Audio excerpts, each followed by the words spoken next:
Hello friends, welcome to Kalyani சுலகம். இன்றைக்கி இந்த வீடியோவில் ஸ்பெஷலான இட்லி தோசை பொடி தாங்க அரைக்க போகிறேன். அதுக்கு தேவையான பொருட்கள் என்னென்னு பார்த்துடலாம் வாங்க. வேர்க்கடலை, கடலைப்பருப்பு, உளுத்தம்பருப்பு, பூண்டு, காய்ந்த மிளகாய், உப்பு, கூடவே பெருங்காயம் இதெல்லாம் தாங்க தேவைப்படும். முதல்ல ரெடியாக எடுத்து வச்சுக்கலாம். இப்போ நான் கொஞ்சமாக அரைச்சி காமிக்க போகிறேன். உங்களுக்கு தேவைப்பட்டதுன்னா நிறைய அரைக்கணுன்னா இப்போ கொடுக்குற அளவுகளில் அப்படியே உங்களுக்கு தேவையான மாதிரி அளவுகளில் எடுத்து அரைச்சிக்கலாம், ஸ்டோர் பண்ணி வச்சுக்கலாம். ரொம்ப நாளைக்கு நல்லாயிருக்கும். இப்போ நம்ம செய்ய ஸ்டார்ட் பண்ணிடலாம். ஸ்டவ் ஆன் பண்ணி கடாயை வச்சு அதில் முதல்ல பெருங்காயத்தை சேர்த்துக்கலாம். கூடவே ஒரு 4-5 பல் பூண்டு சேர்த்துக்கலாம். தோலோடவே சேர்த்து லைட்டாக ஃப்ரை பண்ணிக்கலாம். அதில் இருக்கக்கூடிய பெருங்காயம் நல்லா புரிஞ்சு வந்திருக்கணும். அதே மாதிரி பூண்டும் நல்லா வறுபட்டுருக்கணும். இப்போ பாருங்கள், நல்லா வறுபட்டுடுச்சு, பெருங்காயமும் நல்லா புரிஞ்சிருச்சு. இப்போ தனியாக எடுத்து நான் ஒரு வேறு பிளேட்டுக்கு மாற்றிக்கிறேன். ஒரு 1/4 கப் அளவுக்கு கடலைப்பருப்பு எடுத்திருக்கேன். அதே கப்பில் அதே அளவுக்கு உளுத்தம்பருப்பும் சேர்த்து நல்லா வறுத்துக்கலாம். நீங்கள் நிறைய எடுத்து வறுத்திங்கன்னா, நிறைய செஞ்சிங்கன்னா தனித்தனியாக வறுத்துக்குங்க. இப்போ நான் கொஞ்சம் அளவுகளில் தான் எடுத்து செய்கிறேன் அப்படின்றதுனால மொத்தமாகவே ஒன்றா சேர்த்து வறுத்துக்கிறேன். இப்போ 3/4 பதம் வறுபட்ட பிறகு அவங்கவுங்க காரத்துக்கேற்ப வரமிளகாய் சேர்த்துக்குங்க. நான் ஒரு 8 வரமிளகாய் கிட்ட சேர்த்துருக்கேன். நல்லா வறுத்துக்கலாம்.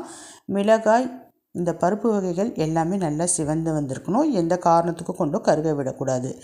இப்போ நான் இதை வேறு பிளேட்டுக்கு மாற்றிக்கிட்டேன். இப்போ கடைசியாக இது கூட நான் வேர்க்கடலை எடுத்துக்கிறேன்.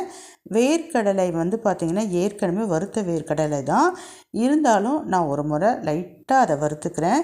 நம்ம கடலைப்பருப்பையும் உளுத்தம்பருப்பையும் சேர்த்து எடுத்தால் எந்த அளவு இருக்குமோ அந்த அளவுக்கு வேர்க்கடலை எடுத்து வறுத்துக்கலாம். இப்போ நல்லா வறுபட்டுடுச்சு.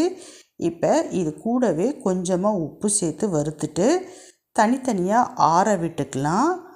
ஆற விட்டுட்டு நம்ம இப்போ அரைச்சிக்கலாம். ஃபஸ்ட்டு கடலைப்பருப்பு, உளுத்தம்பருப்பு, பெருங்காயம், பூண்டு இதை எல்லாத்தையும் போட்டு மிக்சியில் ஒரு அரைச்சிட்டு கடைசியாக நம்ம வேர்க்கடலையை சேர்த்துக்கலாம். வேர்க்கடலையை சேர்த்துட்டு லைட்டாக விட்டு அரைச்சிக்கிங்க.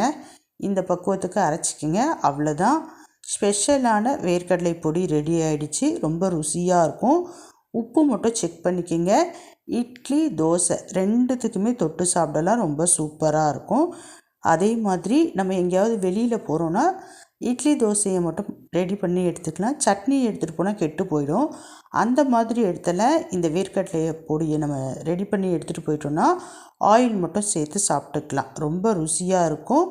ரொம்ப பார்த்திங்கன்னா ஆர்டினரி சட்னியோடு கம்பேர் பண்ணுறப்ப வேர்க்கடலை சட்னி பார்த்திங்கன்னா உடம்புக்கு ரொம்ப நல்லது. அதே மாதிரி தான் இந்த பொடி உடம்புக்கு ரொம்ப ரொம்ப நல்லாயிருக்கும். நல்லது. சாப்பிட்டு பார்த்துட்டு எப்படி இருக்குது அப்படின்றத கமெண்ட் செக்ஷனில் சொல்லுங்கள். பாய்.